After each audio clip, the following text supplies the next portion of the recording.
तो आप दोनों साथ में रहते हो और वो यहाँ काम करता है? यस सर, यही काम करता है Ketan. Hello sir, welcome. Ma'am हम लोग सीआईडी से और एक जांच के सिलसिले में यहाँ आए हैं। ये आदमी केतन यहाँ पे वेटर है ना? हाँ सर, ये तो केतन ही है। इस केतन ने एक आदमी को जहर देके मार डाला और अब फरार है। इसी की तलाश में हम लोग यहाँ पर आए हैं।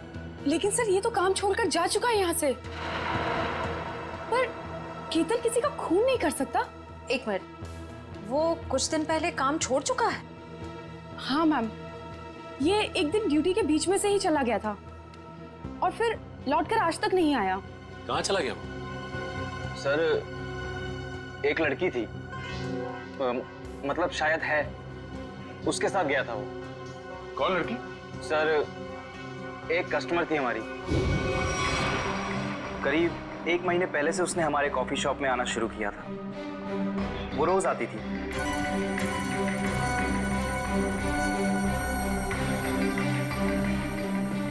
और उस कोने वाली टेबल पर जाकर बैठ जाती थी। उस टेबल पर केतन सर्विस देता था।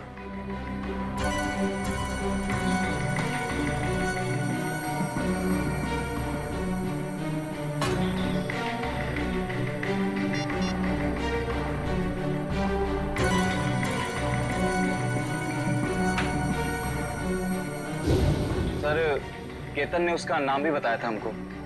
क्या नाम बताया था लड़की का? सर अवंतिका। अवंतिका? श्रेया? यही नाम था ना उस लड़की का भी जो 1-2 दिन पहले प्रतीक से मिली थी? हाँ सर। फिर क्या हुआ? लेकिन अजीब बात यह थी कि वो लड़की एक दिन आदमी से मिलती थी और दूसरे दिन एक औरत से।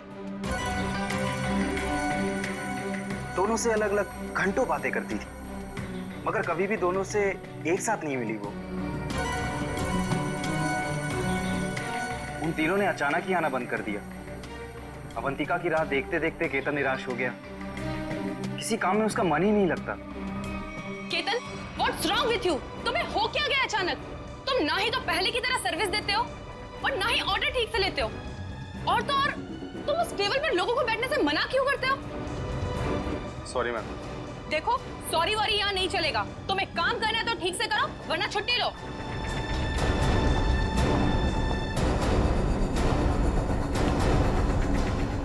यार अपने दिमाग से उसका ख्याल निकाल यार। अवंतिका ने वो टेबल खरीद नहीं लिया है, ना ही हमेशा के लिए रिजर्व किया है। यार एक कस्टमर थी, अब नहीं है। बस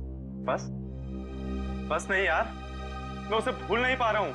उसने कुछ बताया भी नहीं और अचानक से गायब हो गई।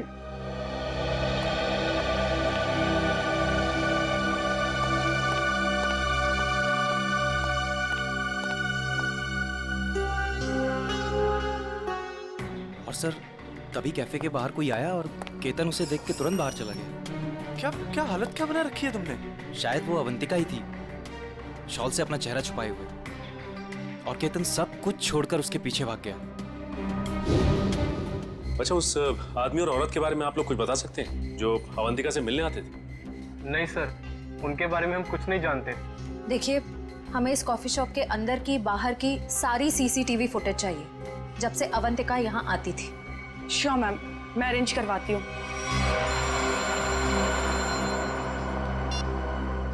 डॉक्टर साहब,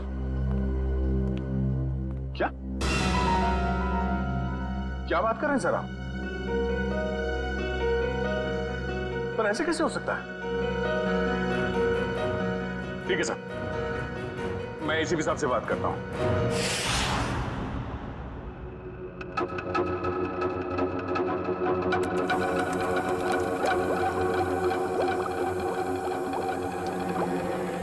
अरे आप ये क्या कह रहे हैं डॉक्टर साहब? हमारी जांच गलत दिशा में चल रही है। बिल्कुल गलत दिशा में चल रही है।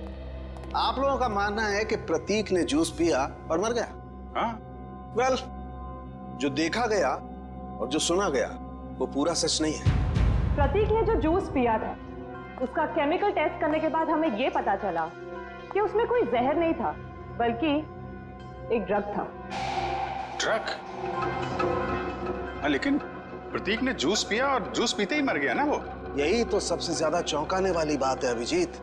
इस ड्रग की वजह से किसी इंसान को कुछ वक्त के लिए पैरालिसिस तो हो सकता है, उसे लकवा तो मार सकता है, लेकिन कोई मर नहीं सकता है। तो फिर इसकी मौत हुई कैसे? अभिजीत, प्रतीक का खून प्रतीक के खून नहीं किया है। लो, फिर शुरू हो गए पहली पे पहली। अरे साफ साफ बताइए ना सर। साफ साफ बताता हूं, आओ मेरे साथ, आओ।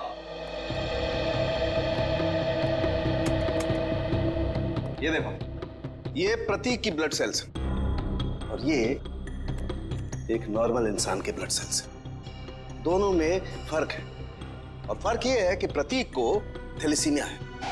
थैलेसीमिया जो हीमोग्लोबिन की गड़बड़ी से होता है? बिल्कुल अभिजीत। और ऐसे रोगियों को जिंदगी भर किसी स्वस्थ इंसान की खून की जरूरत पड़ती है और हाल ही में किए गए ऐसे ही किसी ब्लड ट्रांसफ्यूजन ने प्रतीक की जान दी। ओह, तो मतलब हाल ही में जो प्रतीक को खून दिया गया था उस खून में गड़बड़ी थी। बिल्कुल, और इस खून में टॉक्सिन्स मिलाए गए थे। मतलब इस खून को जानबूझकर जहरीला बनाया गया था जिससे इसकी मौत हो गई। प्रतीक के मरने की शुरुआत तो कुछ दिन पहले ही हो चुकी थी। केतन उसके जूस में कुछ डालता या नहीं डालता, इसकी मौत तो पक्की थी। सर इसका मतलब खूनी केतन नहीं, कोई और है। हाँ, लेकिन केतन ने भी तो इसे पैरालाइज करने की कोशिश की थी। अब ये कौन है जिसने इसकी बीमारी का फायदा उठाया और इसकी जान ले ली? एक आदमी और दो दुश्मन। हाँ जी, मुझे 1 महीने के सारे कॉल रिकॉर्ड डिटेल्स चाहिए और खास करके 24 घंटे के।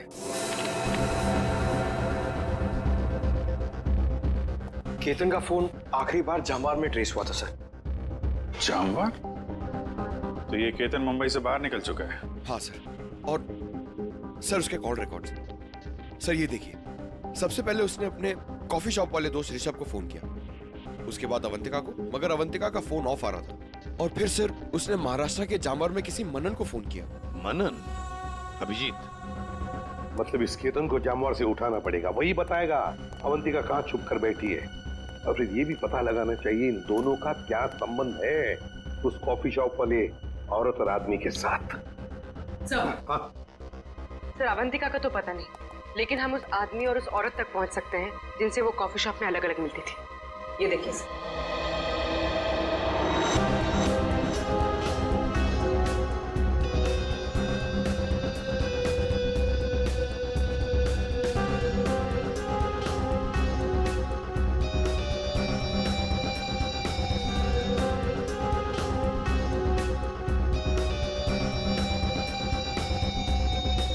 ये लोग तो काफी अमीर दिखते हैं सर, फिर भी यहाँ आने के लिए अपनी कार की बजाय टैक्सी का इस्तेमाल किया है। वही तो अभिजीत, ये टैक्सी के नंबर प्लेट से उनके ड्राइवर्स का पता चल जाएगा और ये ड्राइवर्स हमें बताएंगे इस अमीर आदमी और औरत के बारे में। क्या गलती की साहब, मुझे क्यों बुलाया है? देखो, तुम लोगों से कोई गलती वलती नहीं हुई, कोई भी गलती नहीं हुई। बस हम सिर्फ कुछ जानना चाहते हैं। ये देखो, ये औरत और ये आदमी, क्या इन लोगों को तुमने कभी देखा है? तुम जानते हो इन्हें? ये दोनों भी पिछले महीने कुछ दिनों तक ग्रैंड मोटर्स होटल में आते जाते रहते थे। ये आदमी, इसे तो मैं जानता हूँ। ये तो एक बार मेरे टैक्सी में बैठा था। कौन है ये? कहां से बैठा था तुम्हारे टैक्सी में? कौन है ये साहब, मैं नहीं जानता हूँ, लेकिन पिछले महीने जुहू सर्कल पे एक कॉलोनी से इसे मैंने उठाया था सुबह सुबह। इसके पास 1000 रुपया था साहब। मेरा भाड़ा 390 रुपया था। मैंने इसे 600 रुपया वापस कर दिया, लेकिन ये 20 मिनट तक 10 रुपए के लिए बकबक करता रहा। फिर बाद में मैंने साहब इससे 10 रुपया लेके उसको दिया था। हाँ सर, याद है। अभी तक इसने 10 रुपए दिए भी नहीं मुझे। कुछ बता सकते हो ये जुहू में कहाँ रहता है? ये तो मालूम नहीं है साहब, लेकिन जाते जाते इसने कहा था कि मेरा तो इधर रोज का आना जाना है। अगर ऐसे ही मैं 10-10 रुपए डेली छोड़ता जाऊं तो महीने का 300 रुपया हो जाएगा। पैसे वाला आदमी था साहब, लेकिन 10 रुपया के लिए बहुत चिक किया साहब, बहुत चिक किया एकदम। ठीक है, चलो हमारे साथ।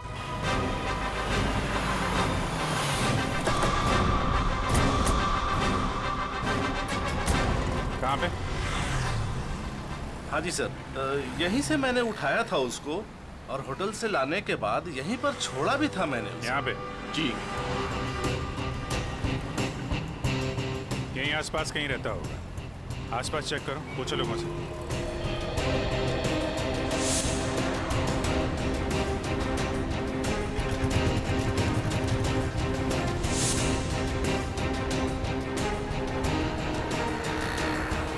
अरे भाई साहब, जरा देखना, इस आदमी को पहचानते हैं क्या आप? अरे साहब, अभी हमें 5 गाड़ियां और धोना, मेरे पास बिल्कुल टाइम नहीं है। अरे यार, थोड़ा टाइम निकालो ना काम से, लोगों की मदद भी क्या करो भाई। ठीक है साहब, लाइए दिखाइए फोटो। ये देख। अरे ये तो अपने निरंजन साहब हैं। निरंजन साहब? हाँ साहब, ये यहीं तो रहते हैं, वो सामने वाले दूसरे बंगले में, बंगला नंबर 707। और हाँ साहब, इनकी तीनों गाड़ियां रोजाना मैं ही धोता हूँ। अच्छा, थैंक यू वेरी मच। 707 ना? जी हाँ, 707। Thank you.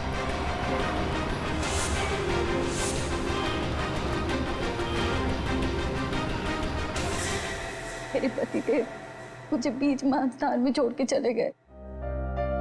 आखिरी बार भी उनको देखना मेरे नसीब में नहीं रहा। श्रुति जी, आपके साथ जो कुछ भी हुआ बहुत बुरा हुआ, इस बात का दुख है हमें, लेकिन आपसे कुछ जानकारी चाहिए थी। जी पूछिए। श्रुति जी, हमें आपके पति के सूटकेस में छुपा कर रखे गए 15 लाख रुपए मिले हैं। आपको कुछ पता है इन पैसों के बारे में? उन्होंने ये पैसे क्यों छुपा के रखे? मुझे कुछ नहीं पता। ठीक है, कोई बात नहीं, हम पता लगा लेंगे। क्या हम उनका कमरा देख सकते हैं? जी उधर। अच्छा। तो श्रुति जी, आप इन दोनों में से किसी को पहचानती हैं? जी नहीं।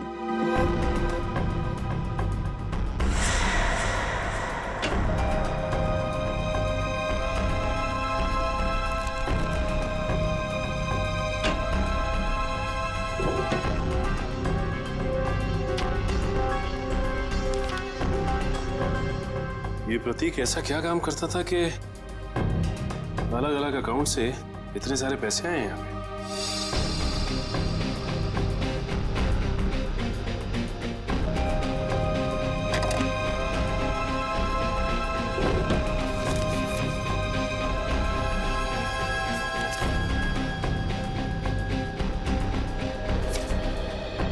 सीडी?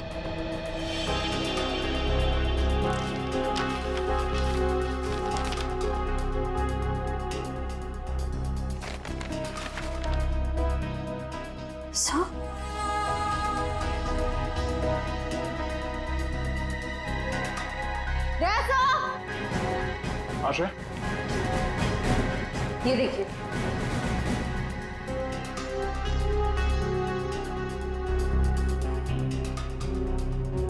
बच्चों की तस्वीरें, पैसों के आंकड़े, प्रतीक करता क्या था? सचिन, एक काम करो, ये सब मुंबई भेज दो, ब्यूरो में। श्रुति जी, आपसे एक और सवाल करनी थी। क्या आपको ये बात मालूम थी कि आपके पति को थैलेसीमिया नाम की बीमारी थी? जी हाँ। और इस बीमारी के पेशेंट को कुछ दिनों में अपना खून बदलना पड़ता है। तो आखिरी बार आपके पति ने कौन से हॉस्पिटल में अपना खून बदला था? यही दिल्ली में सिटी हॉस्पिटल। ओह, सिटी हॉस्पिटल। मिस्टर निरंजन, आप ये पूछें कि हम लोग कौन हैं और यहाँ किस लिए आए हैं, तो आपको बता दें कि हम लोग सीआईडी से हैं और आपसे कुछ पूछताछ करने आए हैं। सीआईडी? लेकिन मुझसे क्या जानना है आपको? कौन है निरंजन? विशाखा, ये लोग सीआईडी से हैं और लगता है हमारे बारे में काफी कुछ जानते हैं। जी हाँ, और अब ये जानना चाहते हैं कि ग्रैंड मोटर्स के कॉफी शॉप में आप दोनों अवंतिका से मिलने अलग अलग जाते थे और यहाँ एक साथ दिख रहे हैं, क्या माजरा है? माफ कीजिएगा सर, लेकिन हम बाहर किसी से अलग अलग मिल लिए तो उसमें ऐसा कौन सा पहाड़ टूट गया कि सीआईडी हमारे घर तक पहुंच गई? किसी से नहीं, अवंतिका से। हमें शक है कि दिल्ली के एक बिजनेसमैन मिस्टर प्रतीक के खून में उसका हाथ है। नहीं नहीं, अवंतिका कभी ऐसा नहीं कर सकती। बहुत विश्वास है आपको अवंतिका पे? आखिर वो हमारी बेटी है। आप दोनों पति पत्नी हैं? जी, वो दरअसल मेरी और निरंजन की अनबन होने के बाद हम दोनों अलग रहने लगे थे, तो अवंतिका हमें साथ लाने के लिए ही कॉफी शॉप में लेके आती थी। अभी कहाँ है अवंतिका? जी वो घर पर ही है, लेकिन आप लोगों की कुछ मदद नहीं कर सकती। हमें अवंतिका से मिलना है। आइए।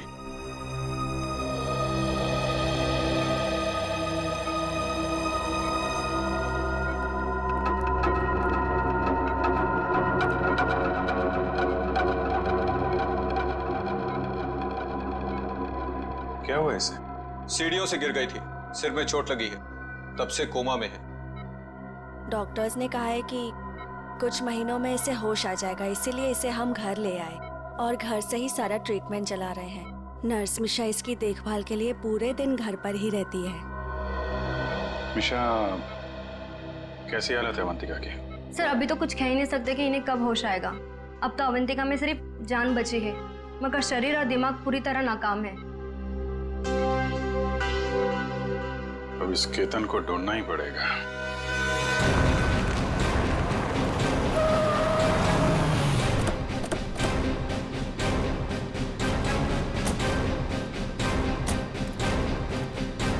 सुनिए जी, ये मनन कहाँ पे? वो वहाँ पे।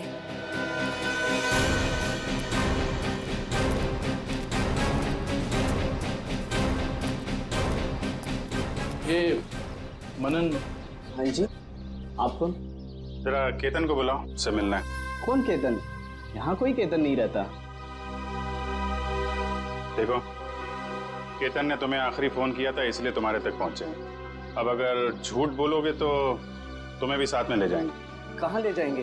वहीं जहाँ बिगड़े हुए लोग ठीक किए जाते हैं, मुजरिमों की मरम्मत की जाती है। अगर केतन यहाँ पे निकला तो उसको छुपाने के गुनाह में तुम्हारी भी मरम्मत हो जाएगी, समझे तुम? नहीं नहीं साहब, ऐसा मत कीजिए। वो अंदर छुपा है, इसके चक्कर में मैं नहीं फंसना चाहता।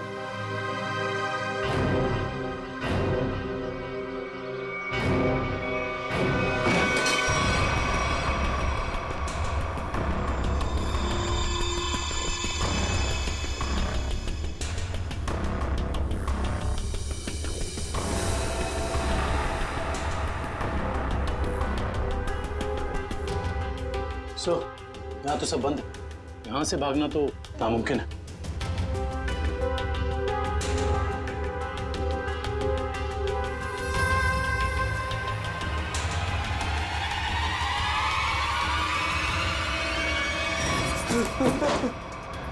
आगे बता रहा हूँ, आगे बता रहा साहब। मैंने सब बातें सुन ली आपकी।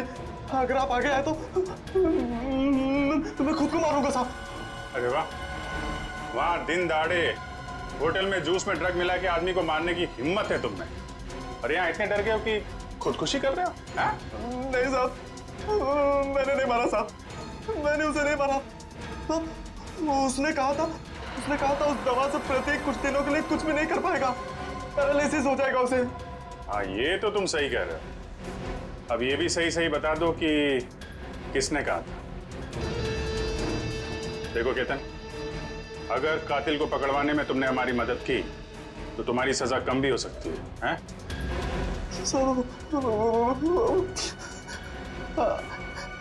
अवंतिका ने कहा था सर। ठीक है, पहले अपना ये चाकू दो। लाओ चाकू दो। आजा। कुछ नहीं होगा तुम्हें, चाकू दो। आजा। लाओ लाओ। अब आजा। आजा आजा।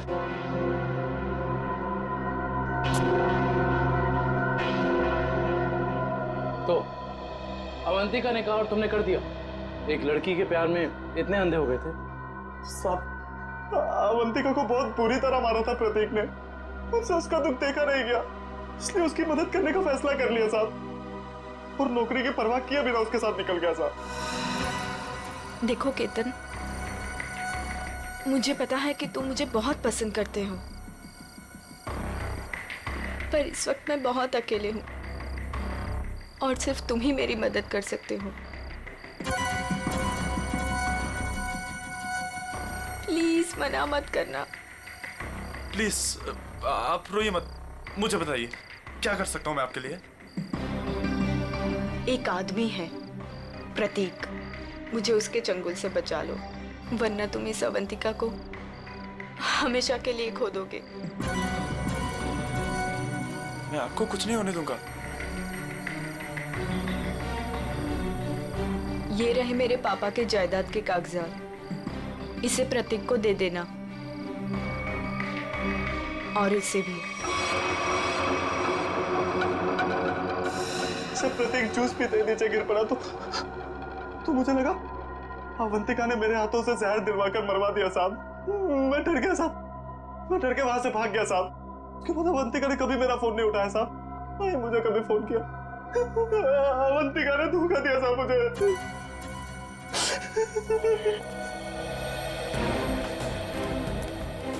सर ये प्रतीक आखिर अवंतिका से चाहता क्या था? ये तो तय है कि दोनों के संबंध ठीक नहीं थे, लेकिन असली कहानी क्या है ये तो अवंतिका के होश में आने के बाद ही पता चलेगा।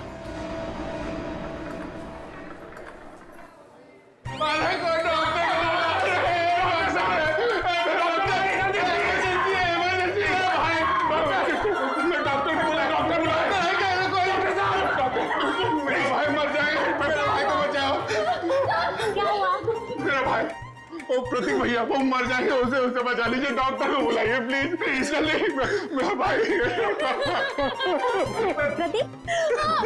प्रतीक भैया देखिए, वो इस हॉस्पिटल में ब्लड ट्रांसफ्यूजन के लिए आते थे, उन्हें थैलेसीमिया की बीमारी है। हाँ प्रतीक कैसा है वो? अब तक तो बिल्कुल ठीक थे, अचानक चक्कर आ रहा है उनको और पता नहीं कुछ और क्या हो रहा भैया, वो सांस लेने में तकलीफ हो रही है। प्लीज डॉक्टर बुलाइए ना, उसी डॉक्टर को जिसने इलाज किया उसका। अच्छा रुकिए, मैं बुलाती हूँ। Please doctor.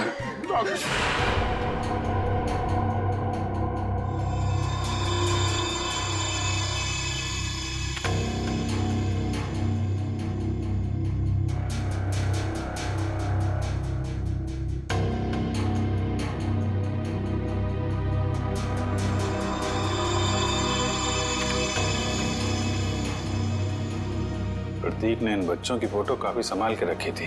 सर प्रतीक ने ऐसा किया क्यों होगा? कुछ तो खास है इन बच्चों में, वरना इतने सारे बच्चों की फोटोएं छुपा के नहीं रखता वो।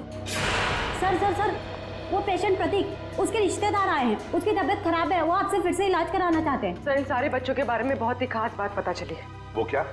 सर ये सारे बच्चे 1997 और 2001 के बीच गायब हो गए थे। जी कहाँ है प्रतीक? मैंने उसका इलाज किया था। अरे डॉक्टर साहब, आपने मेरे भैया प्रतीक का ब्लड ट्रांसफ्यूजन किया था? जी। अरे डॉक्टर साहब, मरीज है कहाँ? तो तूने मारा प्रतीक को? हाँ?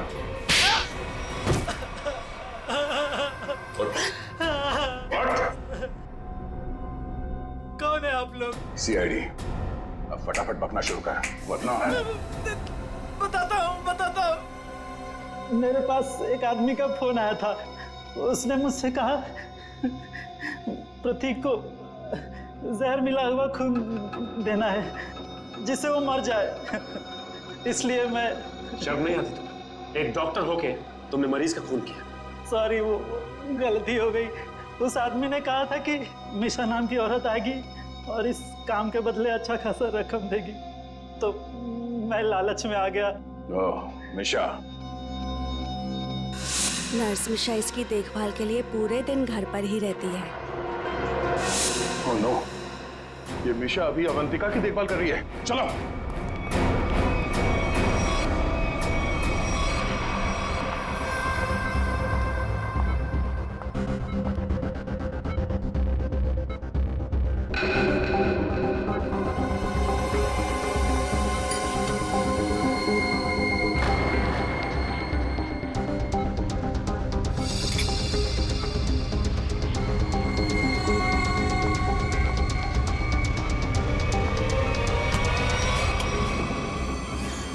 तो ये है तुम्हारा असली रूप। एक ऐसी लड़की को मारना चाहती हो जो बेचारी कोमा में है। ये क्या कह रहे हैं आप? मैं तो बस विटामिन का इंजेक्शन दे रही थी। विटामिन का इंजेक्शन है? आप भी काफी कमजोर दिख रही हैं। इनको लगा दो विटामिन का इंजेक्शन। निखिल जरा हेल्प करो। जरा चल हाथ दे। नहीं नहीं, मुझे इंजेक्शन मत दो। नहीं छोड़ो मुझे। विटामिन का एक नहीं नहीं, इसमें जहर है। छोड़ो मुझे, जहर है इसमें। सीआईडी इतनी रात को मेरे घर में? अरे ये देखिए ना, ये मिशा आपकी बेटी अवंतिका को जहर का इंजेक्शन लगा के मारना चाहती है।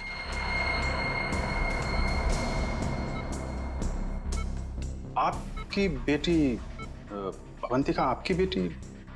सही कह रहा हूं ना मैं?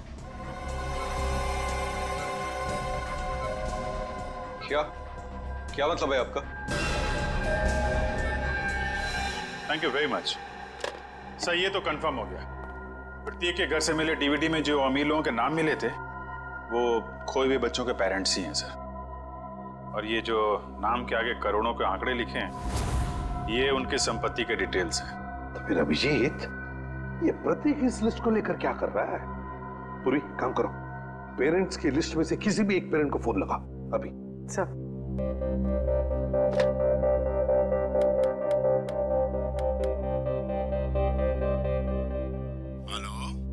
Hello mister Kumar. हाँ जी, मैं सीआईडी से बोल रही हूँ। हमें आपसे कुछ बात करनी है। सीआईडी से? कहिए, क्या बात करनी है आपको? मिस्टर कुमार, मैं इंस्पेक्टर अभिजीत सीआईडी से। हम आपके खोए हुए बेटे सोहम के बारे में कुछ पूछना चाहते हैं जो दिसंबर 1998 में गायब हुआ था जब वो 7 साल का था। माफ कीजिएगा, हम आपके पुराने घाव को ताज़ा कर रहे हैं, पर क्या उसके बाद से सोहम के बारे में आपको कुछ पता चला? कोई चीज, कोई बातचीत? पता नहीं आप लोग ये क्यों पूछ रहे हैं, मगर 3 महीने पहले एक लड़का सोहम होने का दावा कर रहा था, पर वो जालसाज निकला। मेरे 6 करोड़ लेके भाग गया। My God. मिस्टर कुमार, आप परेशान मत होइए, हम इसकी जांच करेंगे और आपसे जल्दी कांटेक्ट करेंगे। ठीक है। Thank you very much. Thank you. Sir, कहीं अवंतिका भी ऐसे कैरेक्टर तो नहीं? हो सकता है। हमें सब कुछ पता चल चुका है निरंजन जी। जिन अमीर परिवारों के बच्चे बचपन में खो जाते थे, ये प्रतीक अपने आदमी वहां भेजता था उनके खोए हुए बच्चे बना के, ताकि पैसे कमा सके। उसके घर से हमें आपका नाम मिला है। आपकी बेटी अवंतिका 9 साल की उम्र में खो गई थी, उसके बाद कभी नहीं मिली। ठीक कह रहा हूं मैं? हाँ, मुझे शुरू से मालूम था कि ये लड़की मेरी अवंतिका नहीं बल्कि रीता है, लेकिन इसे झुठलाने का कोई सबूत नहीं मिल रहा था मुझे। एक दिन मैंने इसका पीछा किया। जब सच्चाई सामने आई तो मेरे पैरों तले से जमीन खिसक गई।